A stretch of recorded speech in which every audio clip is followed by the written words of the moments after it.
Ibu Bapak, saudari-saudara yang dikasihi Tuhan, berjumpa lagi dengan program HP Karunia Tuhan, sesi 18, Paradoks Pelayanan Yesus.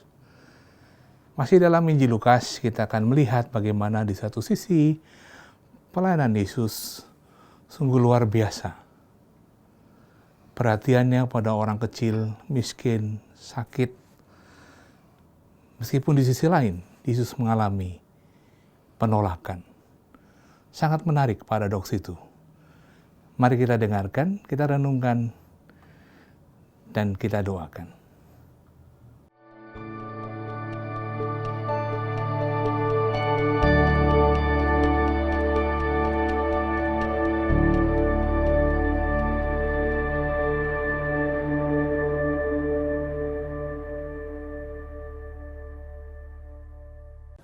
Saudari-saudaraku yang terkasih, selamat malam. Dalam percakapan kita yang terakhir, kita mencoba untuk memahami pesan-pesan pokok dari Injil Lukas. Kita sudah melihat salah satunya adalah Lukas ingin memperkenalkan Allah sebagai Bapa yang Maha Pemurah, yang selalu tergerak hatinya oleh belas kasihan. Kemudian kita juga melihat kristologi, artinya Yesus yang seperti apa yang ingin ditampilkan oleh Lukas. Kita sudah melihat juga bahwa Yesus sebagai Mesias, anak manusia, anak Allah, sama seperti dengan Injil-Injil Markus dan Matius, tetapi ada kekhususannya, yaitu pernyataan bahwa Yesus adalah orang benar. Lalu kita melihat yang terakhir, Roh Kudus yang menjiwai Yesus dan menjiwai gereja. Kita semua tahu, kita ingat lagi, bahwa Lukas selain menulis Injil Lukas, dia juga menulis kisah para rasul. Jadi kedua-duanya seringkali disejajarkan. Demikian juga peranan Roh Kudus di dalam hidup Yesus dan di dalam hidup gereja itu sangat disejajarkan. Pesan pokoknya adalah bahwa di dalam seluruh perutusannya, Yesus selalu dipenuhi oleh Roh Kudus. Itu sangat jelas sejak awal Yesus dikandung oleh Roh Kudus, dan ketika ia tampil untuk pertama kali, nanti akan kita pelajari naskah ini pada bab 4 ayat 16-30 dikatakan begini, Roh Tuhan ada padaku. Yesus bergembira juga di dalam Roh. Karya-karyanya selalu dipenuhi oleh Roh Kudus. Demikian juga di dalam kisah para rasul, pada titik-titik yang sangat menentukan di dalam hidup gereja, Roh Kudus tampil. Kita masih ingat misalnya ketika Barnabas dan teman-teman mengambil keputusan untuk memulai karya misi pada kisah para rasul misalnya, bab 13 ayat 2 dikatakan, pada suatu hari ketika mereka beribadah kepada Tuhan dan berpuasa, berkatalah Roh Kudus. Roh Kudus yang menentukan. Demikian juga ketika para rasul selesai sidang di Yerusalem, membicarakan masalah yang sangat pelit, kesimpulannya apa? Ada pada bab 15 ayat 28, sebab adalah keputusan Roh Kudus.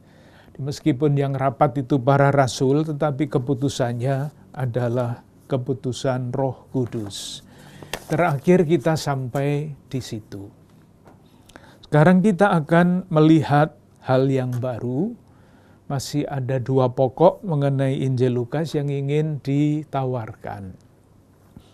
Yang pertama, saya menawarkan pembacaan, pencermatan, dan nanti perenungan dari kisah dalam judul kita, dalam judul yang ada di dalam kitab suci kita ini, Yesus ditolak di Nazaret.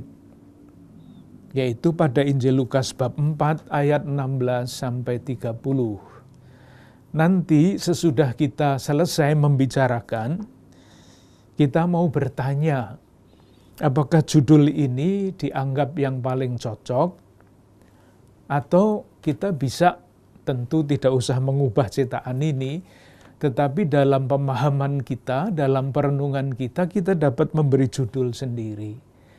Mari kita coba lihat. Kisahnya lumayan panjang. Tidak ingin saya bacakan supaya toh nanti dilupakan. Nanti saya tunjukkan saja ayat-ayat yang penting. Ada beberapa pengamatan. Kita sudah biasa membandingkan Injil-Injil. Pengamatan yang pertama terhadap kisah ini adalah letaknya. Kita semua tahu letak itu bukan kebetulan. Apalagi ketika kita ingat di dalam pendahuluan, Lukas itu mengatakan bahwa dia ingin membukukan dengan cara yang teratur. Maka perubahan letak di dalam rangka pembukuan yang teratur itu diandaikan ada maknanya. Nah sekarang datanya dulu, nanti maknanya di belakang. Di dalam Injil Lukas, peristiwa tanda petik Yesus ditolak di Nazaret, ini oleh Lukas diletakkan di bagian depan. Kalau nanti saudara-saudara membawa kitab suci, di bawah judul itu ada referensi. Di dalam Injil Matius, kisah ini terletak pada bab 13, itu artinya sudah di tengah-tengah Injil Matius. Demikian juga di dalam Markus, itu terdapat pada bab 6. Jadi lumayan sudah jauh. Maksudnya, peristiwa tanda petik Yesus ditolak, itu terjadi sesudah menurut Matius dan Markus, Yesus tampil, Yesus mengajar, Yesus membuat mukjizat, pada suatu titik dia ditolak. Tetapi di dalam Injil Lukas, Yesus itu belum membuat apa-apa. Ini adalah penampilannya yang pertama. Dia ditolak. Apalagi kalau kita melihat urut-urutan peristiwa mulai dari pembaptisan, diceritakan bahwa Yesus dibaptis menurut Lukas pada bab 3 ayat 21. Di dalam peristiwa pembaptisan itu, Yesus dinyatakan sebagai anak Allah. Engkaulah anak Allah yang kukasihi. Kemudian sesudah dibaptis, Yesus diuji di padang gurun. Wajar ya, dinyatakan sebagai anak Allah, sekarang diuji. Ini anak Allah sungguhan apa enggak? Nah, ujiannya ada pada bab 4, ayat 1 sampai 13. Pada ayat 3 misalnya, iblis itu mengatakan, jika engkau anak Allah. Tuh, dites. Jika engkau anak Allah, buatlah ini. Enggak. Pada ayat 9, dikatakan hal yang sama. Jika engkau anak Allah, jatuhkanlah dirimu dari sini ke bawah. Yesus lulus ujian. Dia tidak menuruti kehendak iblis yang ingin melihat dia sebagai anak Allah menurut versinya dia. Sesudah lulus ujian, dia kembali ke Galilea, ayat 14-15, bab 4. Ia mengajar di rumah-rumah ibadat dan semua orang memuji dia. Nah, lalu diceritakan Yesus tampil untuk pertama kalinya. Itu yang pertama. Jadi, Yesus tampil untuk pertama kali dengan program kerjanya. Program kerjanya apa?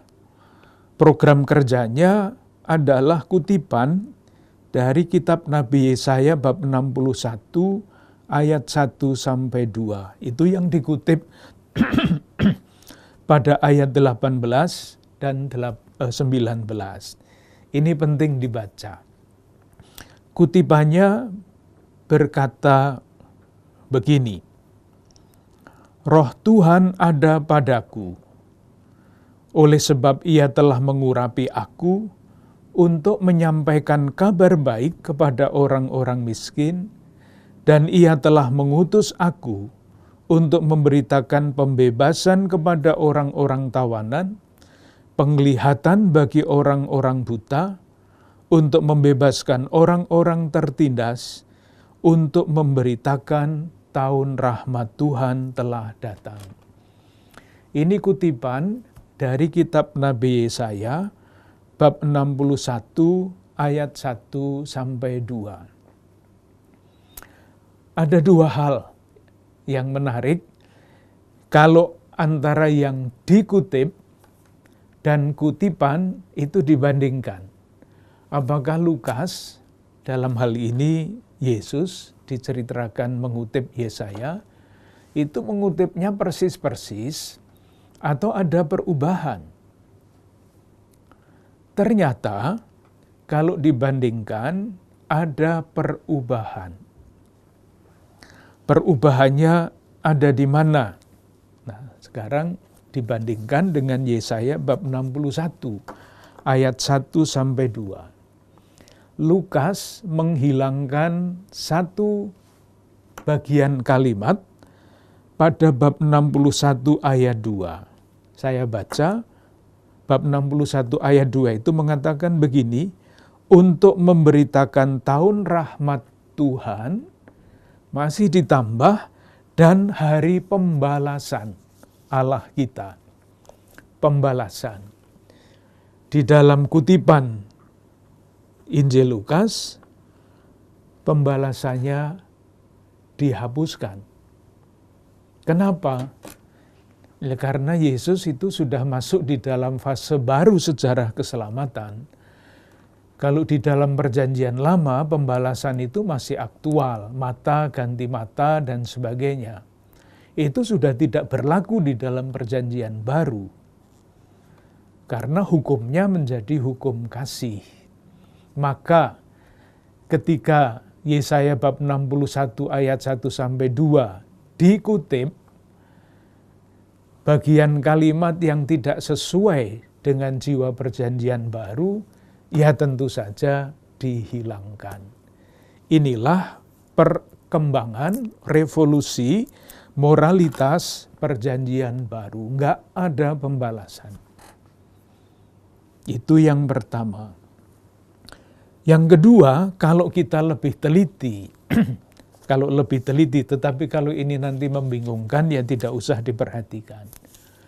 Kalau kita lebih teliti, ternyata juga ada penambahan yang tidak ada di dalam kitab Nabi Yesaya bab 61 ayat 1 sampai 2. Tetapi diambil dari bab lain dalam kitab Nabi Yesaya, yaitu Yesaya bab 58 ayat 6. Dikatakan pada bab 58 ayat 6, berpuasa yang ku kehendaki ialah supaya engkau membuka belenggu-belenggu kelaliman dan melepaskan tali-tali kuk, supaya engkau memerdekakan orang yang teraniaya. Nah, di dalam kutipan ini, membebaskan orang yang teraniaya dirumuskan dengan kata dalam bahasa Indonesia yang berbeda untuk membebaskan orang-orang yang tertindas. Nah, membebaskan orang-orang yang tertindas ini tidak ada di dalam Yesaya 61 ayat 1 sampai 2. Jadi, pertama urutan atau tempat peristiwa ini diceritakan sudah berbeda. Di depan isi pewartaan awalnya juga ada perubahan tidak persis sama dengan yang dikutip dari kitab Perjanjian Lama. Maka pertanyaannya adalah, mengapa Lukas ini membuat perubahan-perubahan seperti itu? Jadi kita mulai dengan data. Datanya seperti ini. Nah, sesudah datanya ditemukan, pertanyaan berikutnya maksudnya apa? Inilah yang namanya penafsiran. Penafsiran itu pasti bisa juga berbeda-beda, tetapi kita coba lihat yang paling umum saja dipahami oleh para penafsir. Alasannya adalah sebagai berikut. Yang pertama tadi sudah, dia menghilangkan kata pembalasan. Artinya pembalasan sudah tidak merupakan kamus di dalam Perjanjian Baru. Yang kedua yang dia tambahkan adalah pembebasan orang-orang yang tertindas. Untuk mengganti di dalam teks Yesaya bab 61 ayat 1-2, membebaskan merawat orang yang remuk hati. Merawat orang yang remuk hati diganti dengan membebaskan orang tertindas. Ini kira-kira maksudnya apa? Sekali lagi, tafsiran. Salah satu jawabannya adalah untuk menegaskan aspek sosial dari pewartaan Yesus. Jadi ini diletakkan di sini. Markus dan Matius tidak mengutip Nabi Yesaya. Lukas mengutip, meletakkannya dalam mulut Yesus untuk mengatakan inilah program pelayanan pewartaan Yesus tentang kerajaan Allah. Ini, kerajaan Allah itu seperti ini.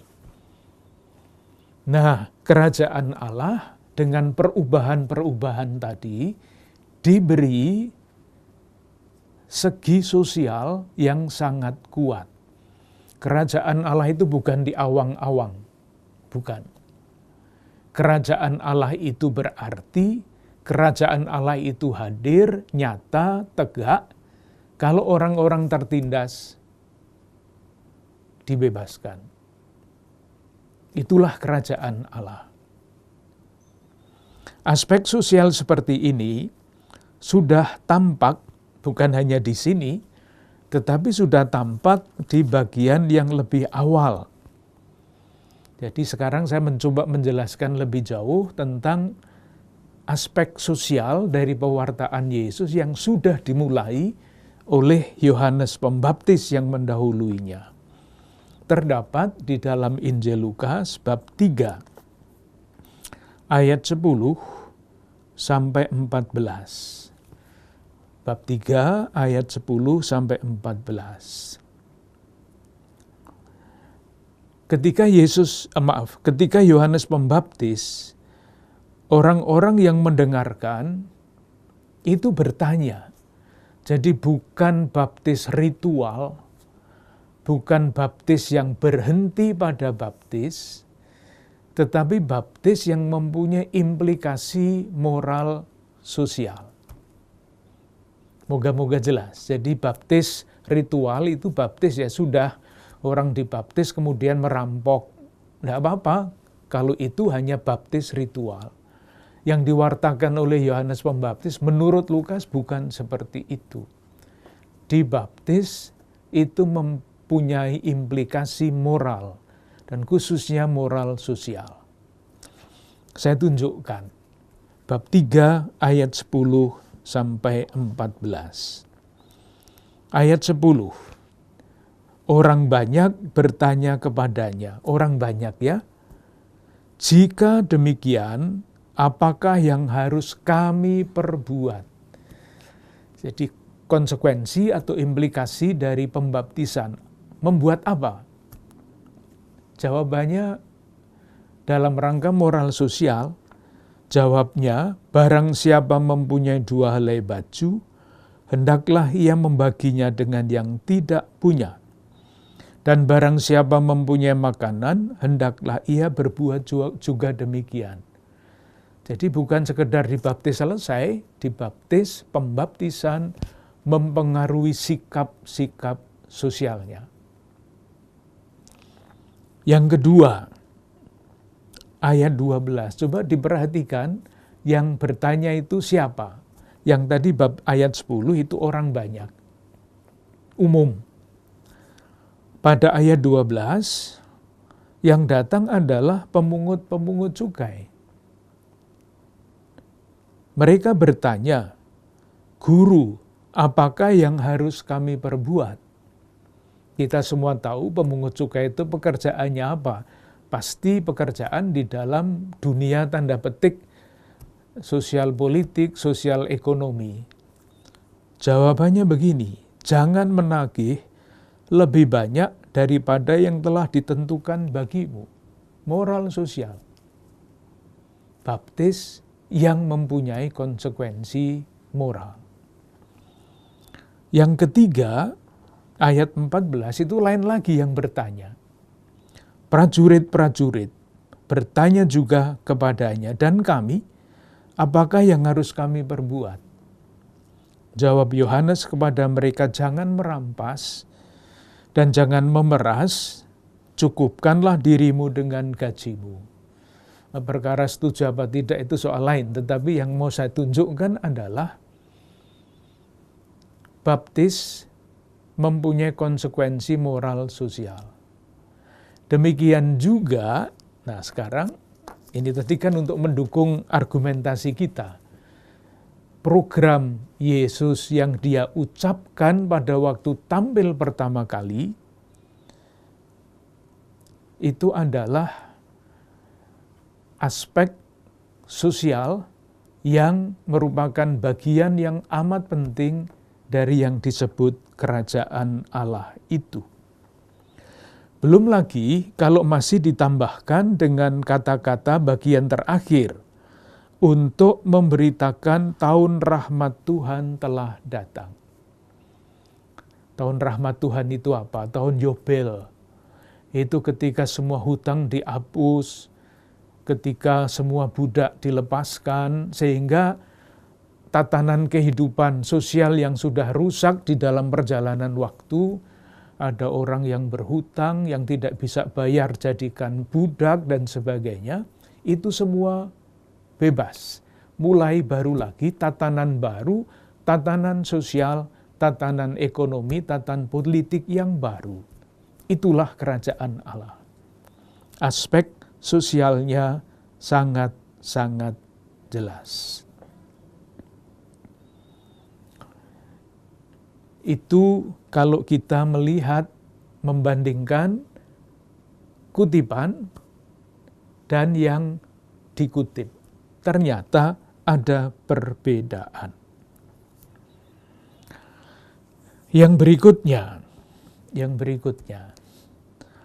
ayat 21 adalah ayat yang menjadi puncak dari semuanya ini. Pada ayat 16, ia datang ke Nazaret dan sebagainya, membaca kitab Nabi Yesaya, lalu sesudah dibacakan, dikatakan demikian, kemudian ayat 20, ia menutup kitab itu, memberikannya kembali kepada pejabat, lalu duduk, dan mata semua orang dalam rumah ibadat itu tertuju kepadanya. Jadi urutannya seperti kita sekarang, kitab suci dibacakan, lalu homili, penjelasan kitab suci. Penjelasannya nggak panjang-panjang. Penjelasannya hanya satu ayat 21, lalu nanti ditambah. Lalu ia mulai mengajar mereka, katanya. Nah, ini penting sekali. Pada hari ini, genaplah nas ini sewaktu kamu mendengarnya. Bukan besok, bukan kemarin, bukan tahun depan, hari ini. Genaplah nas ini sewaktu kamu mendengarnya. Nanti kalau membaca Injil Lukas, kita akan sering ketemu dengan kata hari ini. Kiranya sudah beberapa kali kita singgung itu di sana-sini. Mungkin baik saya tunjukkan sekali lagi supaya yakin bahwa hari ini menjadi penting. Hari ini, setiap hari adalah hari keselamatan. Nah, ini nanti menjadi tantangan iman tersendiri. Bab 2 ayat 11. Seperti apa kelahiran Yesus itu diwartakan. Hari ini telah lahir bagimu juru selamat, yaitu Kristus Tuhan di kota Daud. Masih ingat kisah Sakeus? Lukas bab 19, apa kata Yesus kepada Sakeus? Hari ini aku harus menumpang di rumahmu.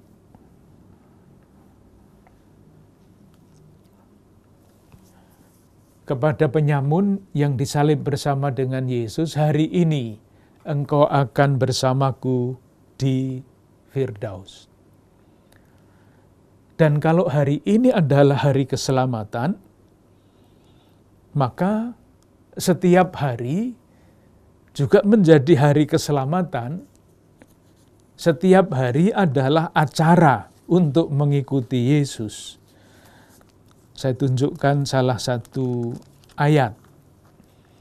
Bab 9, Injil Lukas ayat 23. Di dalam Injil lain tidak ada ini, kata ini tidak ada. Katanya kepada mereka semua, setiap orang yang mau mengikuti aku, ia harus menyangkal dirinya, memikul salibnya setiap hari, dan mengikut aku. Kata-kata Yesus di dalam Injil Markus dan Matius tidak memuat kata setiap hari ini. Hanya Lukas yang memuat. Karena apa? Karena dia mempunyai pandangan hari ini adalah hari keselamatan. Hari netral di dalam diri pandangan orang beriman itu tidak ada. Hari ini seperti apapun keadaannya adalah hari keselamatan. Dan itulah yang harus dicari, keselamatannya tampak di mana. Itu tantangannya tentu saja. Dan karena itu memikul salib Yesus yang menyelamatkan, itu juga bukan hanya kadang-kadang mengikuti Yesus dan memikul salib, tetapi memikul salib dan mengikuti.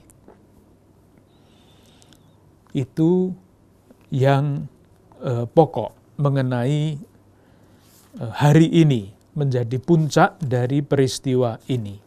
Jadi semua yang dikatakan oleh Yesus, dikhotbahkan oleh Yesus, hari ini terlaksana. Sampai di situ yang tampil adalah Yesus. Mulai ayat 22, yang tampil adalah reaksi dari orang yang mendengar, orang yang melihat peristiwa ini. Dan reaksi itu menarik. Ada dua reaksi yang cepat sekali berubah. Ayat 22. Reaksi orang ketika Yesus mengatakan hari ini genaplah dan selanjutnya.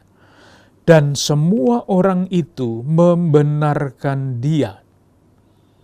Dan mereka heran akan kata-kata yang indah yang diucapkannya. Ini reaksi positif.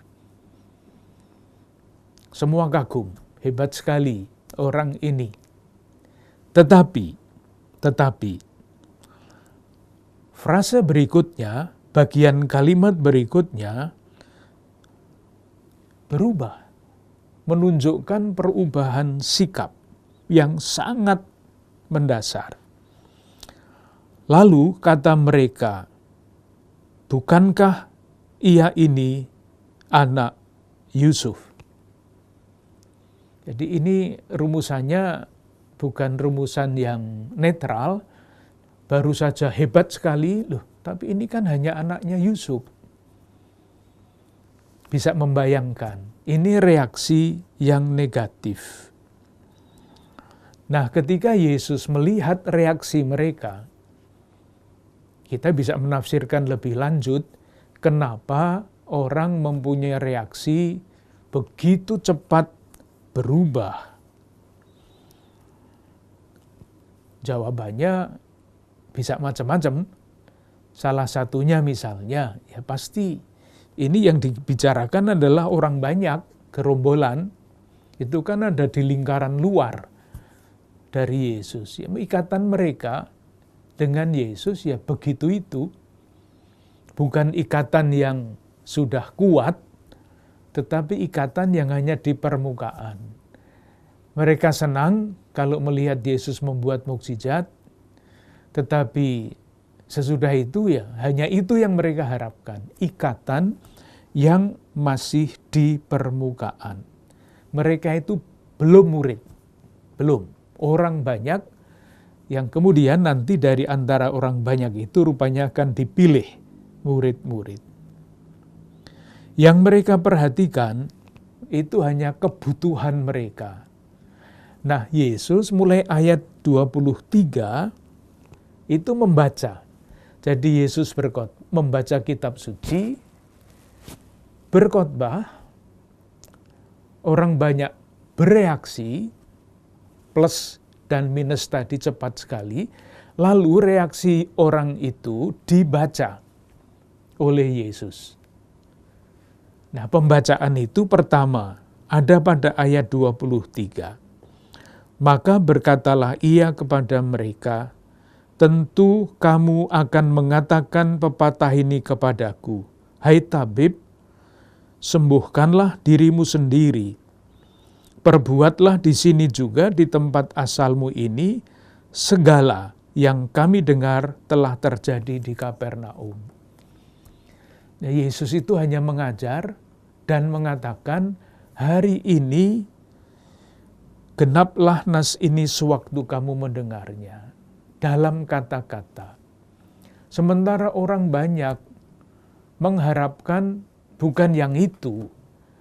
Yang diharapkan, yang mereka harapkan adalah mereka itu melihat mukjizat dan mengalami mukjizat. Tetapi Yesus tidak membuat mukjizat. Mereka kecewa, kata-katanya bagus, tapi buktinya mana? Mereka kecewa. Itu pembacaan pertama. Jadi seolah-olah Yesus mengatakan, kamu kan maunya begini kan? Enggak, saya enggak mau buat seperti itu. Menunjukkan satu, ikatan mereka orang banyak dengan Yesus masih sangat lemah. Dan yang kedua, harapan mereka itu baru sebatas itu. Belum maju, belum berkembang. Baru sebatas ingin melihat mukjizat dan mungkin ingin mengalami mukjizat. Lalu pembacaan yang kedua. Yang pertama tadi kan Yesus menunjukkan keterbatasan orang banyak itu. Pada bagian yang kedua, Yesus ingin membuka cakrawala yang luas dengan membaca Perjanjian Lama. Ayat 24, dan katanya lagi, Aku berkata kepadamu, sesungguhnya tidak ada nabi yang dihargai di tempat asalnya. Lalu dia bicara tentang nabi. Pertama, Nabi Elia, ayat 25. Elia diutus bukan kepada salah seorang dari mereka, melainkan kepada seorang perempuan janda di Sarfat, di tanah Sidon. Ini Yesus mau membuka mata mereka. Elia dulu tidak diutus kepada negeri Israel, meskipun di situ ada kelaparan. Pada zaman Elia terdapat banyak perempuan janda di Israel. Tapi Elia diutus tidak kepada mereka, tetapi kepada janda di Sarfat di tanah Sidon. Mereka mengharapkannya di Israel, sempit, eksklusif. Yesus mengatakan enggak. Lihat sejarah, yang didatangi Elia adalah janda di Sarfat. Kemudian yang kedua ayat 27, pada zaman Nabi Elisa, banyak orang kusta di Israel, dan tidak ada seorang pun dari mereka yang ditahirkan, selain daripada Naaman orang Syria itu. Lihat sejarah yang berikutnya, Elisa juga sama. Diutusnya bukan kepada orang Israel, tetapi kepada Naaman orang Syria itu. Wawasan orang banyak itu dibuka. Apa yang terjadi sesudah itu? Dikatakan pada ayat 28, mendengar itu sangat marahlah mereka, semua orang yang di rumah ibadat itu. Marah. Jadi urutannya sangat jelas. Yesus sekali lagi tampil, membaca kitab suci dari kitab Nabi Yesaya dengan perubahan-perubahan tadi, homili singkat, satu ayat, reaksi yang berbeda, berubah sangat cepat. Yesus membaca reaksi itu pada ayat-ayat berikut, membuka wawasan mereka, tetapi kembali lagi tidak berhasil, gagal. Yesus tidak berhasil membuka cakrawala luas di dalam hati orang banyak itu, di dalam pikiran orang banyak itu. Mendengar itu sangat marah. Lalu ayat 29, mereka bangun, lalu menghalau Yesus keluar kota dan membawa dia ke tebing gunung tempat kota itu terletak untuk melemparkan dia dari tebing itu. Itulah akhir dari kisah ini. Tentu akhirnya pada ayat 30 tentu saja, bukan 29.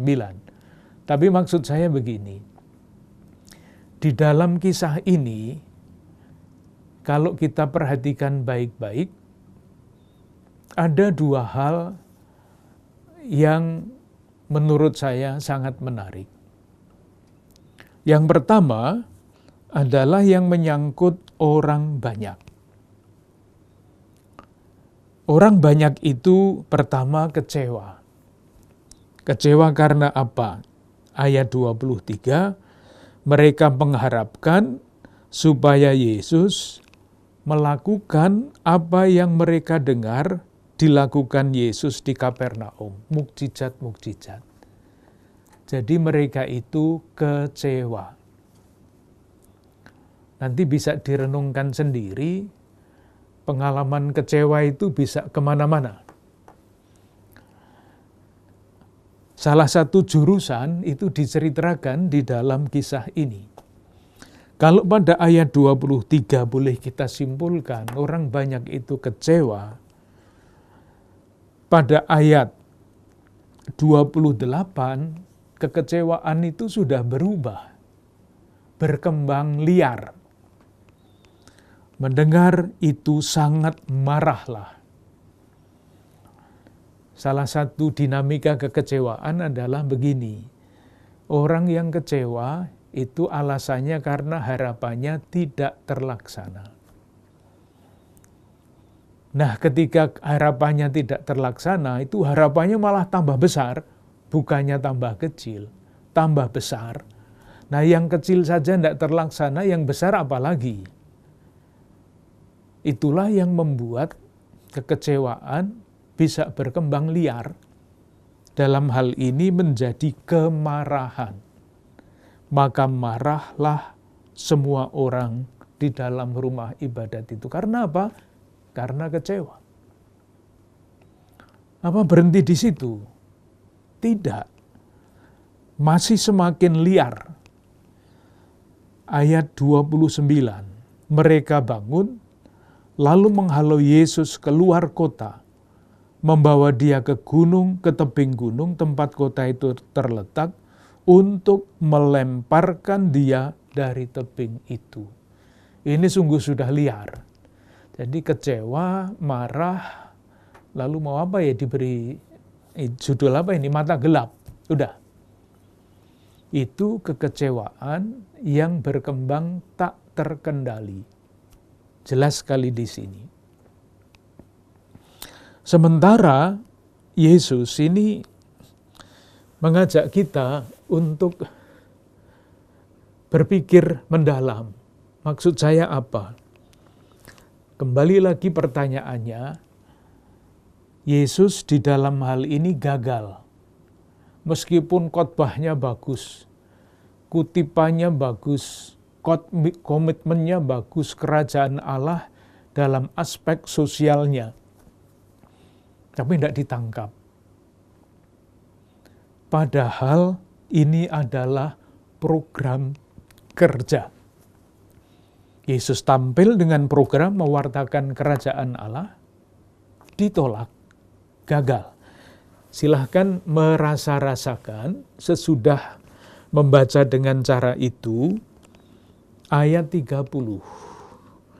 Tetapi ia berjalan lewat dari tengah-tengah mereka, lalu pergi. Perginya gembira apa enggak? Tentunya tidak, karena programnya ditolak. Kita tidak bisa omong tentang perasaan Yesus tentu saja. Tetapi pertanyaannya kembali lagi. Mengapa Lukas menempatkan peristiwa ini, Yesus yang gagal dalam penampilan pertamanya, justru di depan? Silakan membayangkan kalau seorang pewarta pertama kali tampil berhasil, wah dia akan berhasil, akan diterima. Tetapi ini Yesus yang mewartakan kerajaan Allah, tampil pertama ditolak, artinya gagal. Maksudnya apa?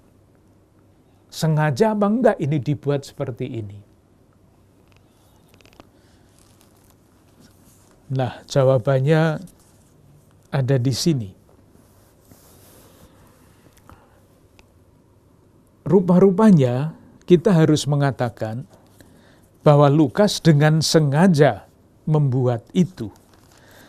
Tadi saya katakan bahwa Lukas itu penulis Injil dan Kisah Para Rasul. Ternyata Lukas juga membuat hal seperti itu untuk sebagaimana diceritakan di dalam Kisah Para Rasul untuk Paulus.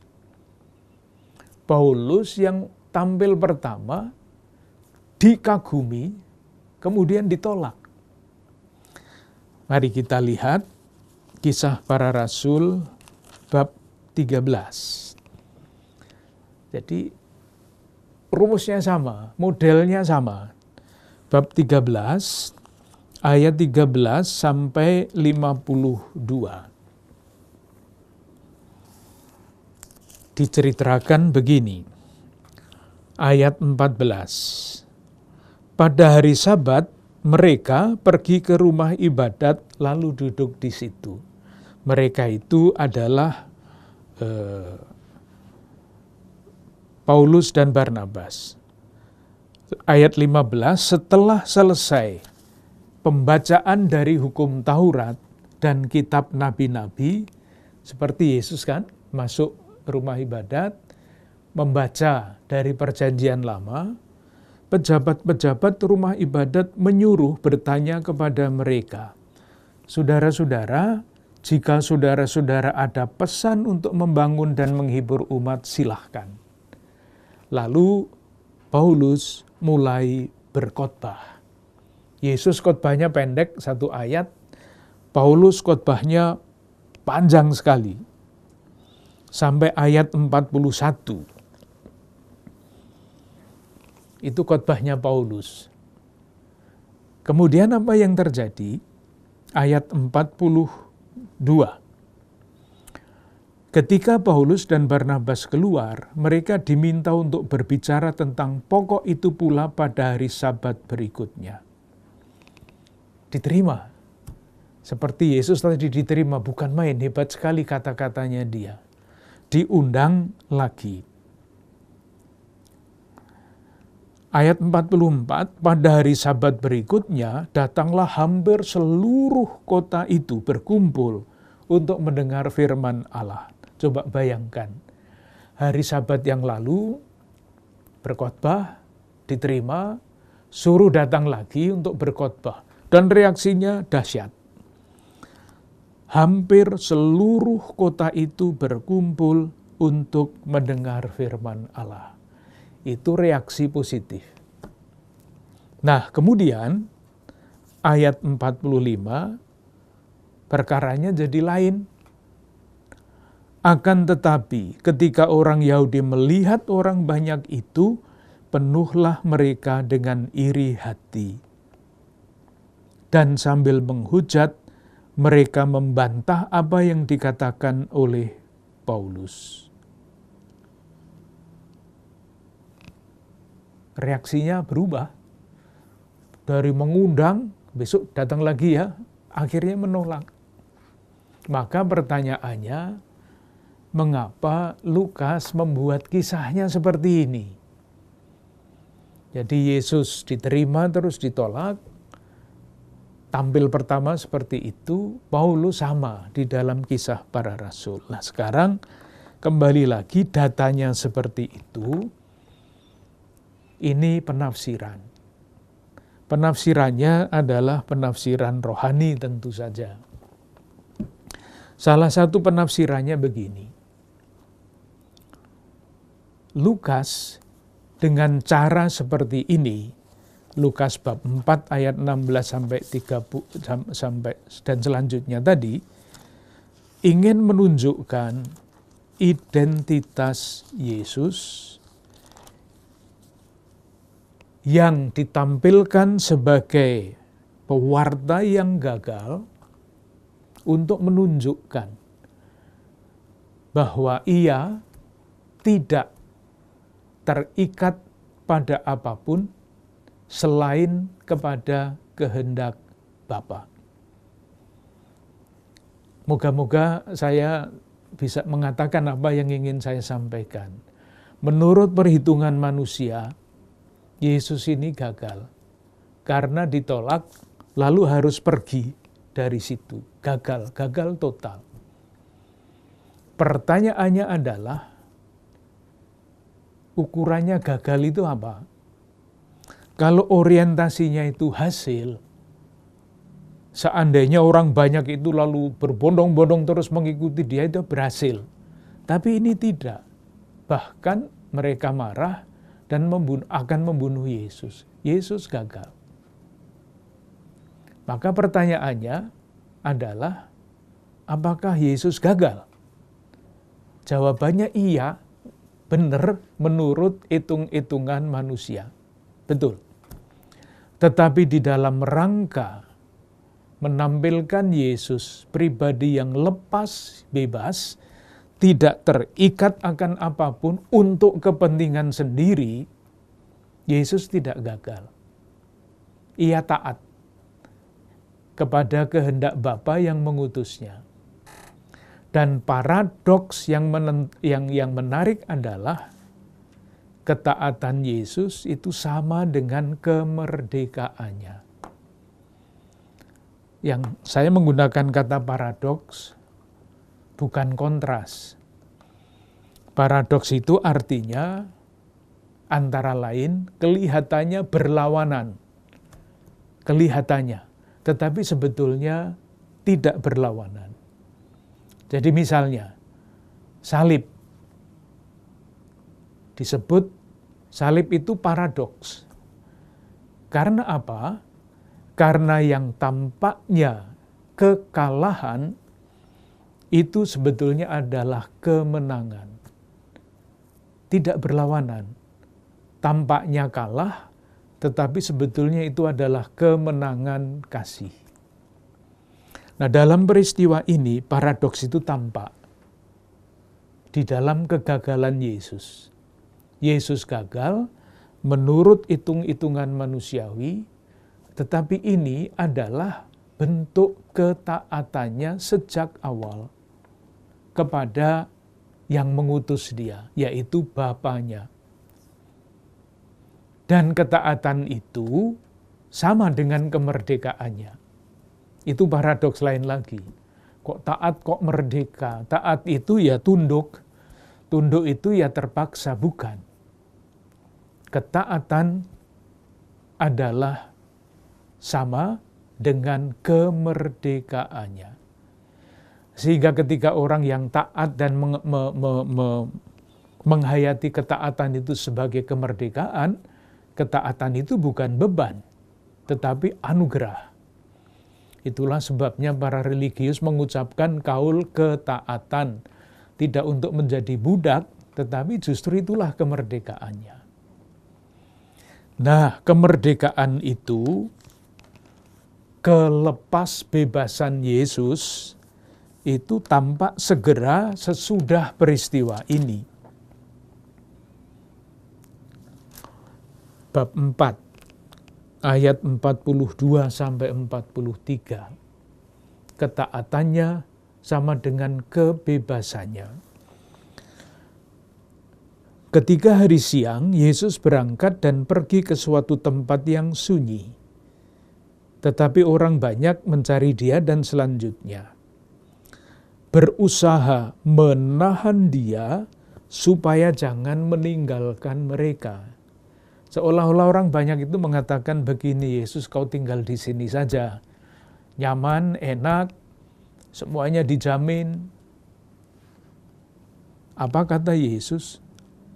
Orang yang bebas, pribadi yang bebas dan sekaligus taat itu, ayat 43. Tetapi ia berkata kepada mereka, juga di kota-kota lain, aku harus memberitakan Injil Kerajaan Allah, sebab untuk itulah aku diutus. Jelas sekali ketaatannya. Keharusan itu adalah ketaatannya, tetapi ini semua diucapkan dengan nada yang sangat ringan. Kamu meminta saya untuk enak-enak. Saya bukan seperti itu kira-kira. Karena aku punya perutusan, dan perutusanku harus kujalankan, oleh karena itu saya tidak mau tinggal di sini. Kira-kira maksudnya seperti itu. Dengan demikian, pertanyaan awal tadi bisa diajukan lagi. Apakah kita masih mau tetap memberi judul Yesus ditolak di Nazaret? Silahkan. Tentu tidak usah dihapus judul ini di dalam kitab suci kita. Memang ada peristiwa Yesus ditolak di Nazaret. Tetapi apakah itu pesannya? Itu peristiwanya. Pesannya mesti dicari di balik peristiwa itu dan urut-urutan peristiwa itu. Sehingga kalau mau diusulkan judul misalnya, ketaatan yang membebaskan, misalnya. Ketaatan yang membebaskan bisa. Atau kalau mau yang lain, dilihat dari perubahan-perubahan kutipan dan yang dikutip tadi, kerajaan Allah yang merupakan pokok pewartaan Yesus harus mempunyai konsekuensi sosial yang sangat konkret. Bukan konsep saja, bukan teori saja, tetapi ketika mewartakan kerajaan Allah, mesti ada wujud sosialnya. Sebetulnya sangat menarik bagi saya, sekurang-kurangnya, kalau mendalami aspek sosial dari pembaptisan tadi. Kan tadi pertama kali orang banyak bertanya. Yang kedua, pemungut cukai. Yang ketiga, prajurit. Mungkin ini terlalu jauh membaca di dalam kitab suci dengan satu teori yang sekarang sering dipakai untuk membaca, untuk membuat analisa sosial. Salah satu analisa yang pernah dibuat oleh Konferensi Wali Gereja Indonesia itu dirumuskan di dalam satu nota pastoral kecil, judulnya Keadaban Publik Menuju Habitus Baru Bangsa. Nah, keadaban publik menurut teori itu disanggah oleh 3 pilar yang masing-masing mempunyai tugas pokoknya. Pilar pertama adalah negara, pilar kedua adalah bisnis, pilar ketiga adalah masyarakat warga. Masing-masing mempunyai peranannya. Kalau masing-masing menjalankan peranannya dengan benar, maka keadaban publik, kesejahteraan umum itu akan menjadi kenyataan. Negara itu wajib menjamin kebaikan umum, memastikan dengan undang-undang bahkan dengan penjaga keamanan, memastikan bahwa kebaikan bersama itu harus terwujud. Bisnis itu harus dijalankan dengan fair. Jadi tidak dengan pembukuan double atau malah 3. Yang ketiga adalah masyarakat warga yang saling percaya. Kalau ketiganya memainkan peran yang benar, keadaban publik, kesejahteraan bersama menjadi kenyataan. Yang sering terjadi adalah perselingkuhan antara pilar yang satu dengan pilar yang lain. Nah, di sini kalau mau dibaca dengan teori itu bisa. Orang banyak itu adalah wakil dari masyarakat warga. Pemungut cukai itu adalah wakil dari dunia bisnis. Prajurit-prajurit itu adalah pilar ketiga, pemerintah. Kalau semua pilar ini mengajukan pertanyaan seperti ini, apa yang harus kita perbuat, dan jawabannya sudah ada, dan itu dijalankan, lalu keadaban publik akan menjadi kenyataan. Nah, kerajaan Allah itu tentu istilah Alkitab. Istilah di dalam kerangka iman. Tetapi ketika ditanyakan lebih lanjut, konsep kerajaan Allah seperti apa, Lukas mengatakan kerajaan Allah mesti diwujudkan di dalam dunia yang sangat nyata, yaitu harus mempunyai konsekuensi moral, sosial. Oleh karena itulah, sekarang ini yang namanya ajaran sosial gereja menjadi sangat penting. Mewartakan Injil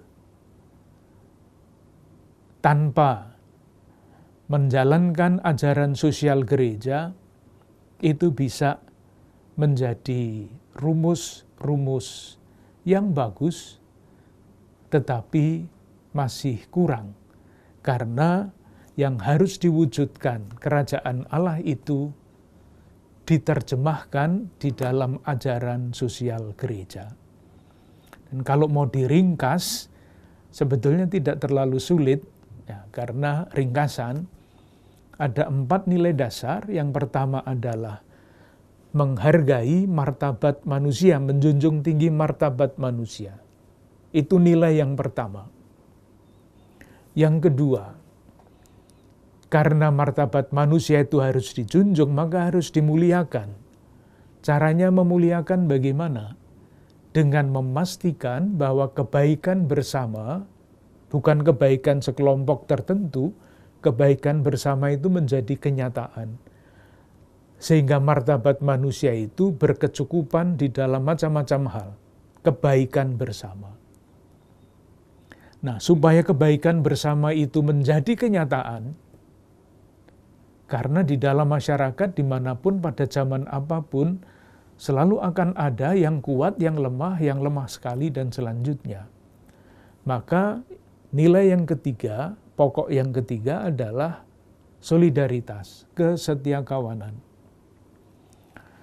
Yang terakhir, seperti apapun hebatnya kesetiakawanan, selalu saja ada di tengah-tengah masyarakat dimanapun, pada zaman apapun, saudari-saudara kita yang kurang beruntung. Maka nilai yang keempat adalah memberi perhatian lebih kepada saudari-saudara kita yang kurang beruntung itu.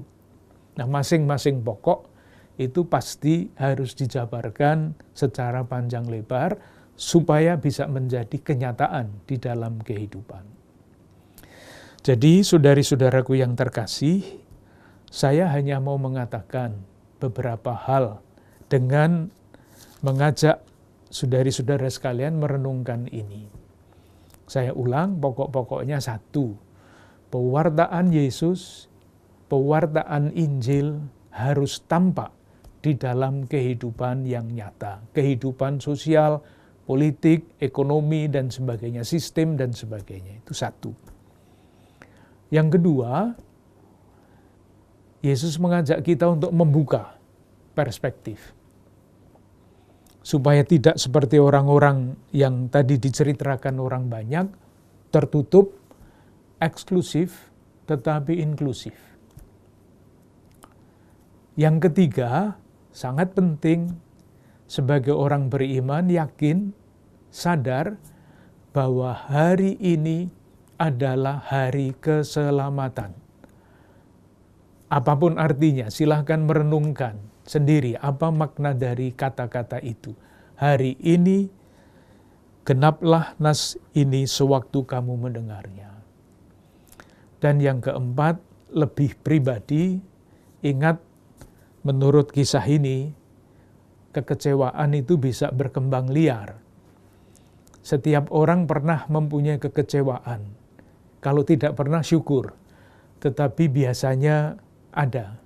Tergantung dari kita, apakah membiarkan kekecewaan itu berkembang liar, seperti tadi, kecewa, marah, mata gelap, atau kekecewaan itu, sebagaimana kita baca di dalam hidup Rasul Paulus, mempunyai nilai formatif, kekecewaan yang mendewasakan. Dan yang terakhir, paradoks yang dihayati oleh Yesus, ketaatannya adalah sama dengan kemerdekaannya. Dan seperti halnya Yesus, murid-muridnya, kita semua tentu diharapkan bertumbuh di dalam nilai-nilai itu. Terima kasih, selamat malam.